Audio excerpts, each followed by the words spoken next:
એક નર્સિંગ હોમમાં એક દાદા બેઠા હતા. સવારનો સમય હતો, 9 વાગ્યાનો. અંગૂઠા ઉપરના ટાંકા કઢાવવા માટે આવ્યા હતા. નર્સને કીધું કે મારે ઉતાવળ છે. એટલે નર્સે ટાંકા કાઢવા માટે એનો કેસ હાથમાં લીધો. ડાક્ટરને પૂછ્યું. ડાક્ટરે કીધું ટાંકા કાઢી નાખો, વાંધો નથી, હવે ગારો જઈ ગયો છે. એટલે નર્સે દાદાને ટેબલ પર સુવડાવ્યા અને કીધું કે કેમ દાદા આટલી ઉતાવળ કરો છો, ક્યાંય જવું છે બીજા ડાક્ટરને બતાવવા? તો કે નહીં બેન, કોઈ ડાક્ટરને બતાવવા નથી જવું, પણ ફલાણા નર્સિંગ હોમમાં મારી પત્નીને દાખલ કરી છે, એને જોવા જવું છે, એને મળવા જવું છે. કારણ કે આટલા 5 વર્ષથી દાખલ છે અને 5 વર્ષથી મારો નિયમ છે કે સવારનો 9 વાગ્યાનો 9:30નો નાસ્તો એની જોડે જ લેવો, કોઈ દિવસ ચૂક્યો નથી, એટલે આજે ઉતાવળ કરું છું.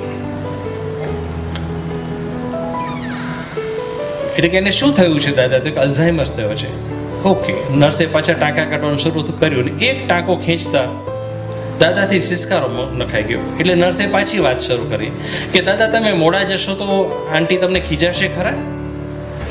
દાદા કે ના, નહીં ખીજાય, કારણ કે એને સંપૂર્ણપણે સ્મૃતિ ભ્રંશ થઈ ગયું છે, એને કાંઈ યાદ નથી. એ ખીજાશે નહીં, પણ ફરિયાદ પણ નહીં કરે. અરે એને તો એ ખબર નથી કે હું કોણ છું. એટલે પેલી કે દાદા ગજબનું કહેવાય, 5 વર્ષથી તમે એની સાથે નાસ્તો કરો છો, એ વ્યક્તિ કે જેને ખબર પણ નથી કે તમે કોણ છો. ત્યારે દાદા આંખમાં આંસુ થતા કે બેટા, એને ખબર નથી કે હું કોણ છું, પણ મને તો ખબર છે ને કે કોણ છે. એ કેમ ભૂલાય? એટલે સાચો પ્રેમ એટલે વ્યક્તિનો સંપૂર્ણ સ્વીકાર, જે હતું તેનો સ્વીકાર, જે છે તેનો સ્વીકાર, જે ભવિષ્યમાં હશે એનો સ્વીકાર.